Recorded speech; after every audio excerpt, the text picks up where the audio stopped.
நம்ம திராவிட மாடல் அரசோட முத்திரை திட்டங்கள்ல அதுல குறிப்பா இந்த மாவட்டத்தை சார்ந்த பயனாளிகள் மட்டும் அவங்க எண்ணிக்கை மட்டும் நான் சுருக்கமாக சொல்ல விரும்புறேன். உங்களுக்கு அது மலைப்பா இருக்கும். 3,18,083 சகோதரிகளுக்கு மாதந்தோறும் 1000 ரூபாய் உரிமை தொகை வழங்கப்படுது. 14 லட்சம் கட்டணமில்லா விடியல் பயணங்களை நீங்க மேற்கொண்டிருக்கீங்க.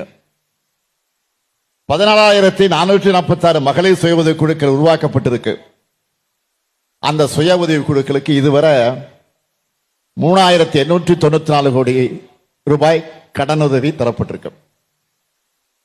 இன்னுயிர் காப்போம் திட்டத்தின் மூலமா 5,874 உயிர்களையும்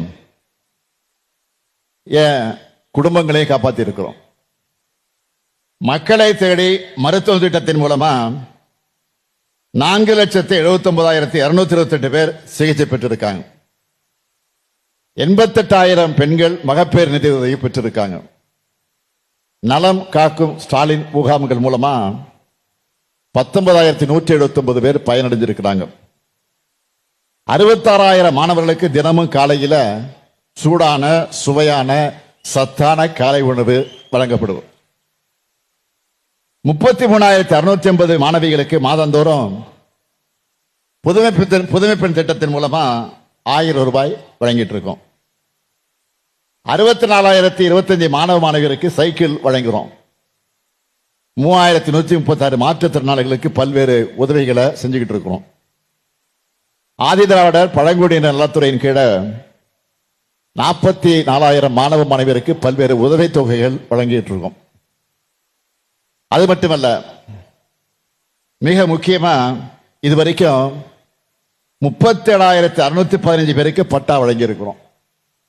அதுல இன்னைக்கு மட்டும் 12,618 பேருக்கு வீட்டு மனை பட்டா வழங்குறோம். உங்களுடன் ஸ்டாலின் முகாம்கள் மூலமா இந்த மாவட்டத்தில் மட்டும் இதுவரைக்கும் 1,14,000 மனுக்கள்ல பெரும்பாலான மனுக்கள் மகளிர் உரிமை தொகை தொடர்பாக இருக்கு. நான் உறுதியோடு சொல்றேன், தகுதியுள்ள அனைவருக்கும் மகளிர் உரிமை தொகை நிச்சயம் விரைவில் கிடைக்க போகுது. மகளிருக்கு உரிமை தொகை தரப்படும் தேர்தல் அறிக்கை சொன்னப்போ அப்படியெல்லாம் தர முடியாதுன்னு யாரு சொன்னா? தமிழ்நாட்டினுடைய நிர்வாகத்தை பாழ்படுத்தினாங்களே, குட்டிச்சோறு பண்ணாங்களே அதிமுக, அவங்க சொன்னாங்க. ஆனா நம்ம ஆட்சி பொறுப்புக்கு நிதி நெருக்கடி ஓரளவுக்கு சரி செஞ்சதுமே உரிமை தொகையை வழங்க ஆரம்பிச்சிட்டோம். அப்போ என்ன சொன்னாங்கன்னா, இந்த திட்டத்தை பாதையை நிறுத்திடுவாங்க அப்படின்னு வதந்தியை கிளப்பினாங்க. ஆனா அதுக்கு மாறா இது வரைக்கும் 27 மாதங்கள்ல 1,14 லட்சம் பெண்களுக்கு மாதந்தோறும் 1000 ரூபாய்னு ஒவ்வொரு மாதமும் மகளிருக்கு 27,000 ரூபாய் கொடுத்திருக்கிறோம். ஒவ்வொரு மாதம் 27,000 ரூபாய் இது வரைக்கும் போயிருக்கு ஒவ்வொரு மகளிருக்கும். 1000 ரூபாய் எதுக்குன்னு சில சம்பந்தம் இல்லாம பேசுறாங்க. நான் தெளிவா சொல்றேன், எங்க அண்ணன் ஸ்டாலின் கொடுக்கிற மாதாந்திர சீர்னு என்னுடைய சகோதரிகள் சொல்றாங்களே, இது உதவி தொகை இல்ல, உரிமை தொகை. இந்த தொகையை கொடுக்க ஆரம்பிக்கும் போது என்கிட்ட கேட்டாங்க, யாருக்கு இந்த 1000 ரூபாய் கிடைக்கும்னு கேட்டாங்க. சட்டமன்றத்தில் கேட்டாங்க. நான் சொன்னேன், யாருக்கெல்லாம் 1000 ரூபாய் தேவையோ அவங்களுக்கெல்லாம் கிடைக்கும். இப்பவும் சொல்றேன், தகுதியுள்ள எல்லோருக்கும் நிச்சயம் கிடைக்கும். நான் உறுதியோடு சொல்ற, தமிழ்நாட்டு மகளிர் முன்னேறி வருவதற்கு துணையா இருக்கக்கூடிய இந்த கலைஞர் மகளிர் உரிமை தொகை தமிழ்நாட்டினுடைய வளர்ச்சியின் அடுத்த கட்ட பாய்ச்சலுக்கு அடித்தளமா இருக்கிறப்ப நம்ம திராவிட மாடல் 2.0 அரசியலையும் நிச்சயம் தொடரும். சமூக முன்னேற்றத்திற்காக, விளிம்பு நிலை மனிதர்களுக்காக, அவங்களுக்கு உதவுவதற்காக, எளிய மனிதர்களை அரவணைப்பதற்காக, பின்தங்கியுள்ள மக்களை கை தூக்கி விடுவதற்காக நம்ம திராவிட மாடல் ஆட்சியில் ஏராளமான திட்டங்களை உருவாக்கி இருக்கிறோம். அந்த உன்னதமான திட்டங்கள்ல புதுசா செயல்படுத்த இருக்கக்கூடிய திட்டம் தான் தாயுமானவர் திட்டம். 70 வயதுக்கு அதிகமானவங்க ரேஷன் கடைகளுக்கு வர தேவையில்லை. அவங்களுக்கான பொருட்களை வீடு தேடி சென்று வழங்க தொடங்கிட்டோம். இப்ப இந்த திட்டத்தில் பொதுமக்களுடைய கோரிக்கை ஏற்று 70 இல்ல 65 வயதுக்கு மேற்பட்டவர்களை திருத்தி 21 லட்சம் குடும்பங்களுக்கு வீடு தேடி ரேஷன் பொருளை தரும். சில மாதம் அதுக்கு முன்னாடி காலை உணவு திட்டத்தை தமிழ்நாட்டில் உள்ள எல்லா அரசு உதவி பெறக்கூடிய மாணவர்களுக்கு விரிவுபடுத்தணும். அந்த விழாவில் மாண்புமிகு பஞ்சாப் மாநிலத்தினுடைய முதலமைச்சர் வந்து கலந்துகிட்டார். அடுத்து கல்வியில் சிறந்த தமிழ்நாடு நிகழ்ச்சி மூலமா புதுமை பெண் தமிழ் புதல்வன் விரிவாக்க திட்டத்தை தெலுங்கானா முதல்வர் வந்து கலந்து கொண்டு சிறப்பித்தார். சில வாரம் தென்காசிக்கு போயிருந்தேன். அப்பதான் கலைஞர் கனவில திட்டத்தோட 1 லட்சமாவது பயனாளிக்கு வீட்டை கொடுத்து மேலும் 1 லட்சம் வீடுகள் கட்டிக்கிட்டு வரோம் அப்படின்னு சொன்னேன். இப்போ அடுத்து அன்பு கரங்கள் திட்டம். அது என்ன?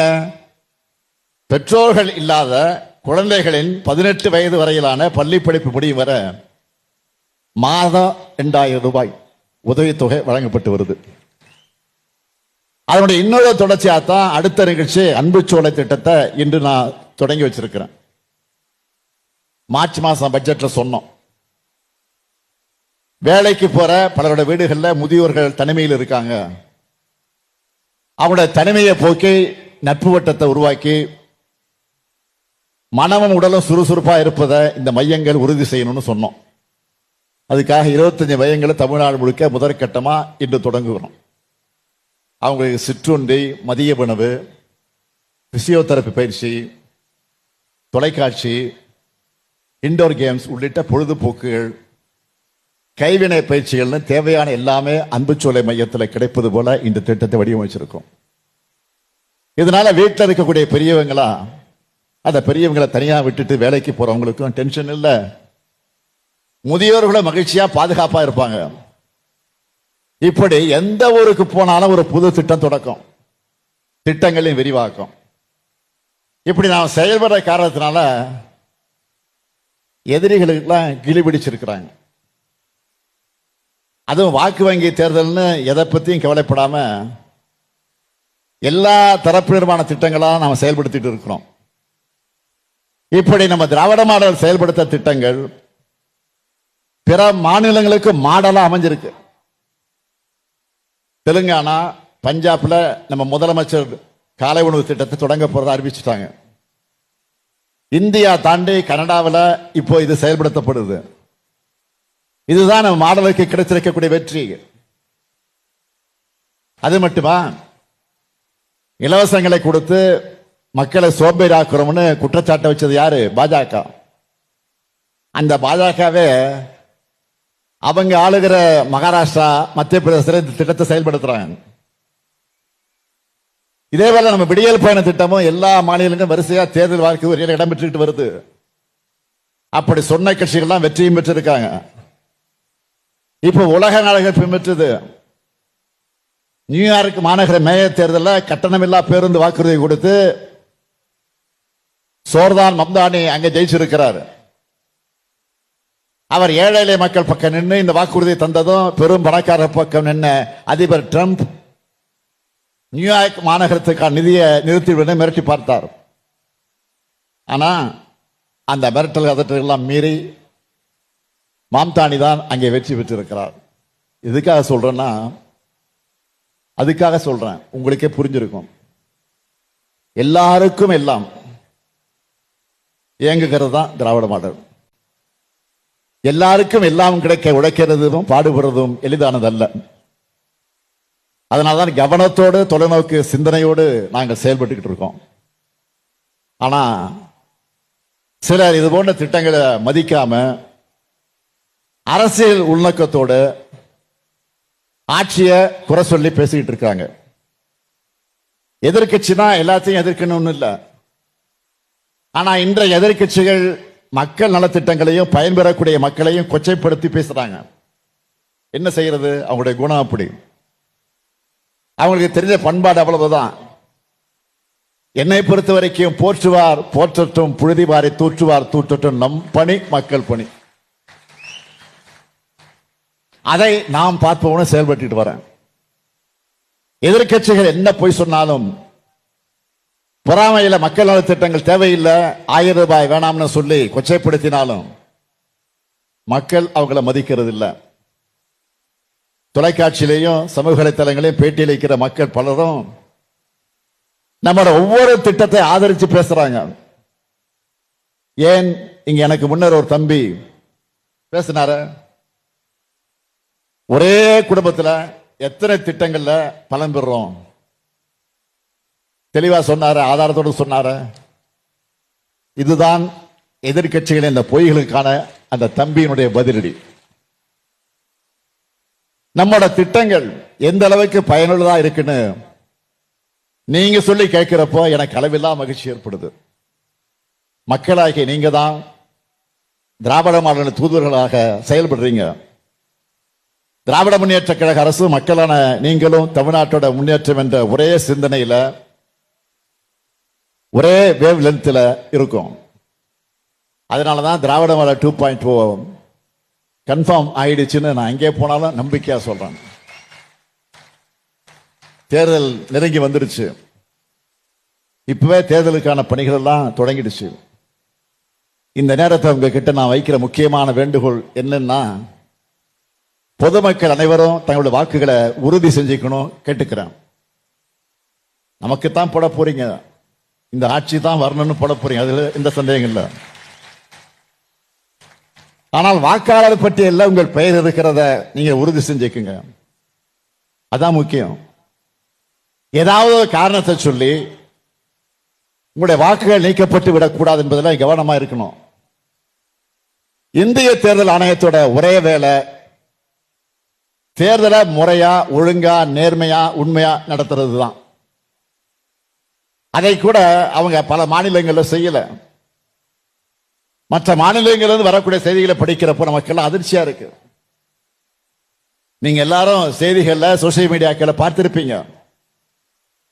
ஹரியானா மாநிலத்தில் அநியாயமா நடந்திருக்கு. ஒரு மாநிலத்தில் வாக்காளராக இருக்கிறவங்க இன்னொரு மாநிலத்தில் வந்து வாக்களிச்சிருக்கிறாங்க. ஒரே ஒரு வீட்டு முகவரியில 66 போலி வாக்காளர்கள் இருந்திருக்கிறாங்க. ஒருத்தருடைய வீட்டு முகவரியில 500 வாக்காளர்கள் இருந்திருக்கிறாங்க. அவங்க எல்லாரும் வேறு மாநிலத்தை சார்ந்தவங்க. முன்னாள் எம்பி ஒருவரை 2 மாநிலங்களை வாக்களிச்சு வெளிப்படையா போட்டோ போட்டிருக்கிறாரு. அந்த மாநிலத்தில் நாடாளுமன்ற தேர்தல் நடந்தப்போ வாக்களிச்ச 30 லட்சம் பேரால சட்டமன்ற தேர்தலில் வாக்களிக்க முடியல. ஆனா புதுசா 25 லட்சம் வாக்காளர்கள் அந்த மாநிலத்தில் சேர்க்கப்பட்டிருக்கிறாங்க. இது எல்லாத்தையும் மக்களுடைய எதிர்க்கட்சி தலைவராக இருக்கிறாரே, இளம் தலைவராக விலகிக் கொண்டிருக்கிறார் என்று ஆர்வீர் சகோதரர் ராகுல் காந்தி அவர்கள் இதை தெளிவா ஆதாரத்தோடு அம்பலப்படுத்தி இருக்காரு. ஆனா தேர்தல் ஆணையம் பதில் சொல்லாம பதுங்குறாங்க. இது ஏதோ தனக்கு சம்பந்தம் இல்லாத பிரச்சனை மாதிரி சைலண்டா இருக்காங்க. இந்த சூழ்நிலையெல்லாம் தமிழ்நாட்டை சார்ந்த ஒவ்வொருவரும் வாக்காளர்கள் கவனமாக இருக்கணும். உங்க பேர் வாக்காளர் பட்டியல் சேர்க்கப்பட்டிருக்கான்னு பாருங்க. உங்களுடைய வாக்குச்சாவடியில போலியான நபர்கள் சேர்க்கப்பட்டிருக்கிறாங்களா என்பதையும் கண்காணிக்குமாறு உங்களை நான் விரும்பி கேட்டுக்கிறேன். வாக்களிக்கிறது ஒவ்வொருடைய ஜனநாயக கடமை, ஜனநாயக உரிமை. அதை யாராலும் தடுக்க முடியாது, அந்த உரிமையை தடுக்க முடியாது. தேர்தல் ஆணையமே செய்ய நினைச்சாலும் மக்களாகிய நீங்க தான் தடுக்கணும். உங்க உரிமைகளை நிலைநாட்ட, உங்கள் நலனை காக்க, இந்தியாவில் தலை சிறந்த மாநிலமா தமிழ்நாட்டை உயர்த்த எல்லா வகையிலும் இந்த முத்துவேல் கருணாநிதி ஸ்டாலின் செயல்படுவேன் உறுதி அளித்து விடைபெறுகிறேன். நன்றி, வணக்கம்.